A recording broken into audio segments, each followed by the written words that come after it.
Olá, estamos agora tratando os estudos do 61 a 65, que são todos eles a mesma mitzvah, a mitzvah do calendário. E como eu falei na aula de ontem, estudo 60, vamos dedicar essas aulas agora, algumas aulas para falar sobre o calendário judaico. Ontem falamos que o calendário era definido pelo Beit Din. O tribunal é quem define o calendário, eles que definem o início dos meses e eles que definem os anos também. Para entender tudo isso, vamos entender primeiro o calendário, depois a gente vai entender como que o Beit Din definia os meses e anos. Vamos começar com o calendário gregoriano, que é o calendário que estamos mais familiarizados. O calendário gregoriano, o ano tem 365 dias. A cada 4 anos, no ano bissexto, nós temos um dia a mais, dia 29 de fevereiro, então temos 366 dias no ano. Por que esse número justamente? Porque é basicamente o tempo do ciclo solar, que a Terra ela preenche uma órbita completa, isso aqui ela dá uma volta completa, dá 365 dias e mais algumas horas. Então, junto as horas, depois de alguns anos, depois de 4 anos, você tem mais 24 horas, e assim eles corrigem essa diferença que tem entre o ciclo e os dias. Para não ter o último dia do ano ser assim um dia de 6 horas, a gente faz 365 por 3 vezes. Daí você fica com uma defasagem de 24 horas, que você completa ela com o dia 29 de fevereiro a cada 4 anos. Cada 4 anos a gente arruma, então, tem um calendário solar, que ele vai seguindo o calendário gregoriano, que ele segue o ciclo solar. Isso aqui é o ano. Os meses, por que então definiram 9 meses?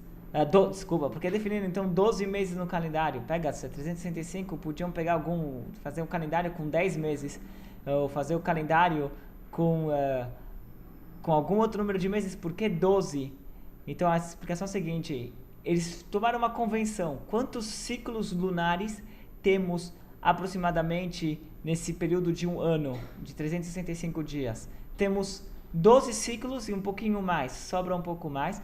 Então, sabe o que vão fazer que são 12 meses?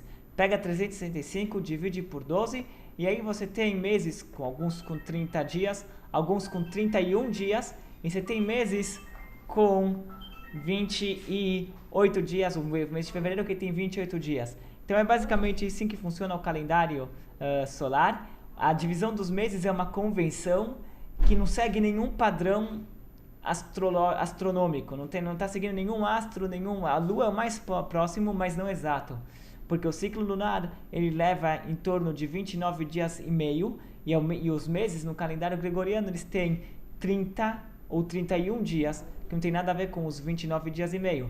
É só uma aproximação para completar, dividir os meses, ou dividir o ano em meses para ficar fácil de marcar uma data. Você não vai falar hoje é dia 245 do ano 12, ou do ano de 2013, você quebra em meses, fica mais fácil de contar. Você tem 30 dias, 31 dias, então hoje é dia 8 de abril de 2013, você fica mais fácil de marcar. Quando você tem números quebrados, não precisa chegar nas centenas. Então você dividiram um dia em meses, o ano em meses, e resolveram quebrar isso aqui em 12, porque é o número mais próximo do ciclo lunar. Mas não é exatamente o ciclo lunar. Então o calendário gregoriano ele é apenas um calendário solar. Ele quer se manter fiel ao ciclo solar, então ele segue esse padrão. Temos um outro calendário, o calendário muçulmano, que ele segue o ciclo lunar. Em outras palavras, eles vão contando meses. A cada novilúnio, eles contam um novo mês. Os meses deles são mais curtos, deve ser algo entre 29 e 30 dias cada mês, porque o seu ciclo é 29 dias e meio, então eles devem fazer isso aqui 29 ou 30 dias cada mês. Só que eles não se importam com o ciclo solar. A definição de um ano não é nada muito claro no calendário deles, porque se você pega quantos meses formam um ano? 12. Agora, o que esse ano significa em relação aos astros? Nada. O ano não tem, eles contam 12 meses e começam a conta de novo. Não está seguindo padrão nenhum, ciclo nenhum.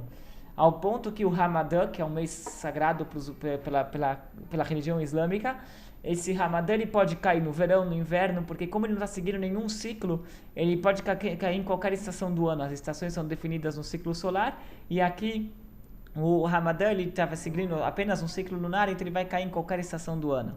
Então esses são os dois grandes calendários que nós temos, o calendário gregoriano e o calendário muçulmano, que ele apenas segue o ciclo solar e os meses é uma mera convenção humana. O calendário gregoriano, ele segue o ciclo solar e os meses são uma mera convenção, e o calendário muçulmano, que o ciclo, ele segue o ciclo lunar, ele é fiel aos meses, só que em relação aos anos ele é uma convenção. E daí nós temos o calendário judaico. O calendário judaico, ele é lunar solar, porque é o seguinte: devemos contar os meses, devemos ser fiéis ao novilúnio, à lua, devemos ser fiéis, quando a gente conta um mês, devemos ser fiéis quanto ao começo de cada mês. Não é uma convenção que a gente faz uma aproximação para calcular os meses. Os meses seguem de fato o ciclo lunar. E os anos? O que acontece com os anos? Acontece o seguinte: Pesach tem que sempre ser na primavera. Talvez numa próxima aula a gente explica por quê. Mas Pesach deve sempre ser comemorado na primavera. E para Pesach ser comemorado na primavera, então, o que acontece? Se você tem uma diferença de 11 dias entre o calendário lunar e o calendário solar, isso é uma diferença de 11 dias. Então, se você for somando essa diferença, depois de 3 anos você já está com um mês de defasagem.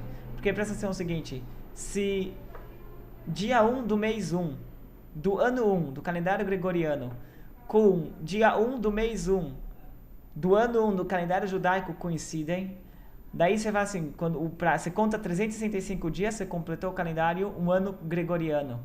Só que no calendário solar você já mudou de ano quando passaram 12 meses. Esses aqui foram 11 dias antes. Então no dia 354 do ano foi quando mudou o ano. Aí, então você tem 11 dias de diferença. No segundo ano você já tem 22 dias de diferença. Quando chega no terceiro ano você já está com 33 dias de diferença, uma defasagem de um mês. E se você continuar seguindo dessa forma, você vai cada vez subir 11 dias. Isso aqui vai criar uma defasagem que Pesach vai acabar caindo. Se esse ano Pesach foi no final de março, ano que vem vai ser já meados de março, no outro ano vai ser comecinho de março, até que vai cair em fevereiro. Fevereiro é o auge do inverno em Israel, e o Pesach tem que ser na primavera de Israel, então, do hemisfério norte. Então, por isso, a gente tem que, a cada tanto tempo, a cada 2 ou 3 anos, se acrescentar um mês. A gente faz um ano com 13 meses, não apenas com 12. A gente tem um ano com 13 meses para corrigir essa defasagem. Qual é o mês que é acrescentado? O mês logo antes de Pesach. Isso aqui é baseado nos versos da Torá. A gente acrescenta sempre o mês antes de Pesach, quando chega a dar, a cada tantos anos, a gente tem o Adar 1 e Adar 2. E o mês acaba tendo 13 meses, para assim Pesach cair sempre na primavera. O motivo por que Pesach tem que cair na primavera são várias explicações. Uma das explicações é porque faz parte da comemoração, da celebração do Pesach, que a saída do Egito, um dos detalhes que tem lá é que a saída se deu no mês da primavera.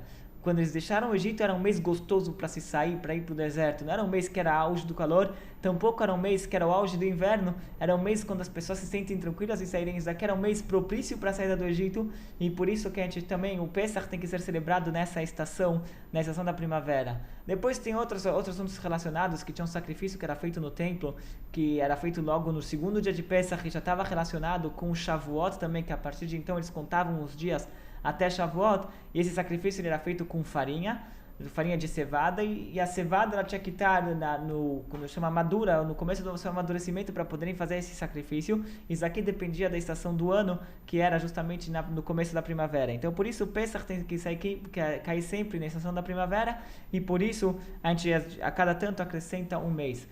E de novo, isso aqui requer sobre o Beit Din. Da mesma forma que o Beit Din define se o mês tem 29 ou 30 dias, assim também o Beit Din ele definia se o ano vai ter 12 ou 13 meses. Então, por isso que a gente diz que o calendário judaico ele é um calendário lunar solar, porque frente aos meses a gente conta seguindo o ciclo da lua. Ele é fiel à lua. Agora, quanto aos anos, Então, não ano a ano, mas de uma forma geral, a gente procura a manter um padrão para que Pesach sempre caia na primavera. E por isso, então, ele também leva em consideração o ciclo solar, porque as estações do ano, primavera, verão, é tudo definido de acordo com o ciclo solar. Então, por isso, ele leva em consideração o ciclo solar e por isso o calendário judaico ele é um calendário lunar solar.